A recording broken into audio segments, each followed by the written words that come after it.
Hello everyone, welcome to Tasty Dish by Sedu Palaniappan. இந்த recipe செய்கிறதுக்கு ஒரு சில பொருட்கள்லாம் வறுத்து அரைச்சிக்க போகிறோங்க. ட்ரை ரோஸ்ட் தான் பண்ண போகிறேன். ஃபஸ்ட்டு எல்லா பொருட்களையும் சேர்த்துக்கிட்டரலாம். அதுக்கப்புறம் ஸ்டவ் ஆன் பண்ணிக்கலாங்க. இப்போ ஃபஸ்ட்டு மல்லி 2 ஸ்பூன் எடுத்துருக்கிறேன். அடுத்து மிளகாய் 3 ரெட் சில்லி சேர்த்துருக்குறேங்க. நீங்கள் உங்கள் காரத்துக்கு ஏற்ப சேர்த்துக்கோங்க. அடுத்து காஷ்மீரி ரெட் சில்லி 3 சேர்த்துருக்கிறேன். இது ஆப்ஷனல் தான். அடுத்து பெப்பர் 1 ஸ்பூன், ஜீரகம் 1 டீஸ்பூன், அடுத்து சோம்பு 1 டீஸ்பூன். இப்போ ஸ்டவ் ஆன் பண்ணிவிட்டு வறுத்து எடுத்துக்கலாங்க. ஒரு பொருளாக சேர்த்திங்கன்னா கருகிடும். அதனால் எல்லாத்தையும் ஒன்றா சேர்த்துக்கிட்டு வறுத்து எடுத்துக்கலாம்.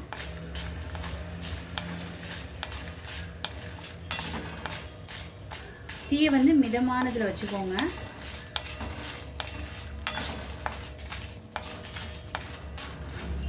இப்போ இதெல்லாம் ஓரளவுக்கு வறுபட்டதுக்கு அப்புறம் 2 ஏலக்காய், 2 பட்டை, 2 கிராம்பு, 1 அன்னாசி பூ சேர்த்துக்கிறேங்க.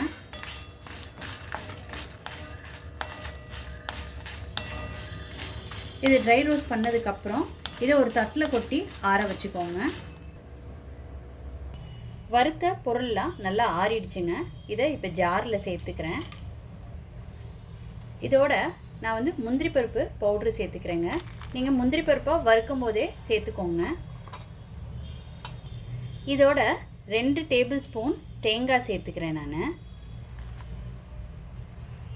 தேங்காய் சேர்க்குறது, முந்திரி பருப்பு சேர்க்குறதுலாம் ஆப்ஷனல் தாங்க. உங்கள் விருப்பத்துக்கு ஏற்ற மாதிரி நீங்கள் சேர்த்துக்கோங்க. இப்போ இதை ஃபைன் பேஸ்ட்டாக அரைச்சிக்கலாங்க. தண்ணி சேர்க்காமல் இந்த மாதிரி கொரப்பாக ஃபஸ்ட்டு அரைச்சி எடுத்துக்கோங்க. அதுக்கப்புறம் கொஞ்சமாக தண்ணி சேர்த்துக்கிட்டு இந்த மாதிரி கெட்டியாக அரைச்சி எடுத்து வச்சுக்கோங்க. இப்போ இது ஒரு பக்கம் இருக்கட்டும்.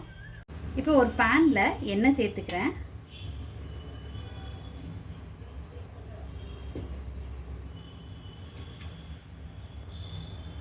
எண்ணெய் சூடானதுக்கப்புறம் இதில் இலை, பட்டை, கல்பாசி அதெல்லாம் சேர்த்துக்கிறேன்.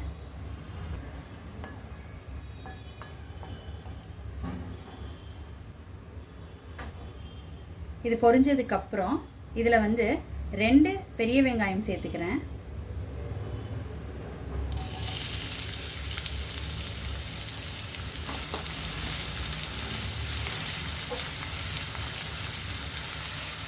வெங்காயம் நல்லா வதங்கட்டும். இதில் கொஞ்சம் கருவேப்பிலை சேர்த்துக்கிறேன்.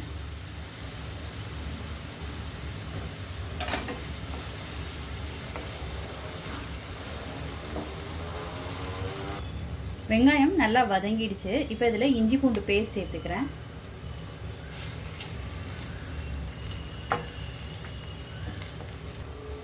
இஞ்சி பூண்டோட பச்சை வாடை போனதுக்கப்புறம் தக்காளி சேர்த்துக்கிறேன்.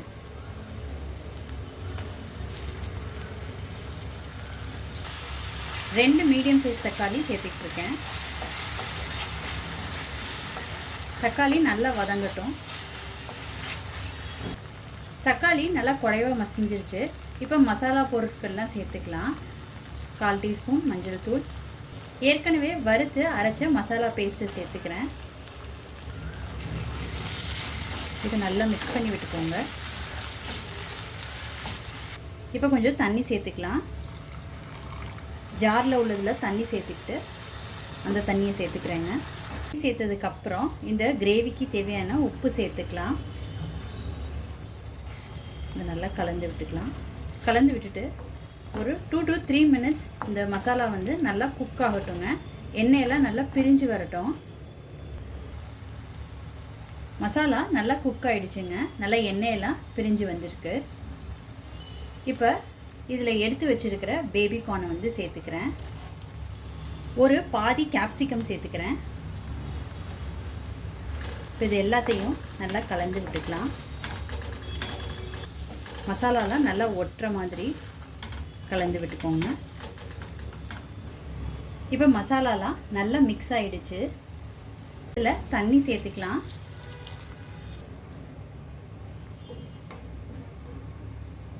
தண்ணி சேர்த்துட்டு நல்லா கலந்து விட்டுக்கோங்க. உப்பு சரியாக இருக்கான்னு செக் பண்ணிக்கோங்க.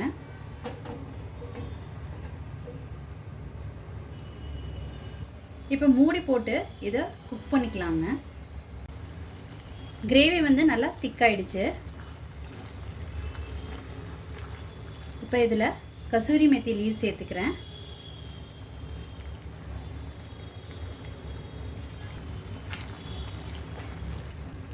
ஃபைனலாக இதில் கொத்தமல்லி தழை சேர்த்துக்கலாம்.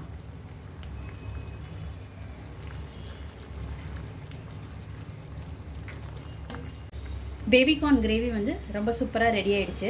இப்போ நம்ம இறக்கிடலாங்க. பேபிகார்ன் கிரேவி ரொம்ப சூப்பராக ரெடி ஆகிடுச்சுங்க.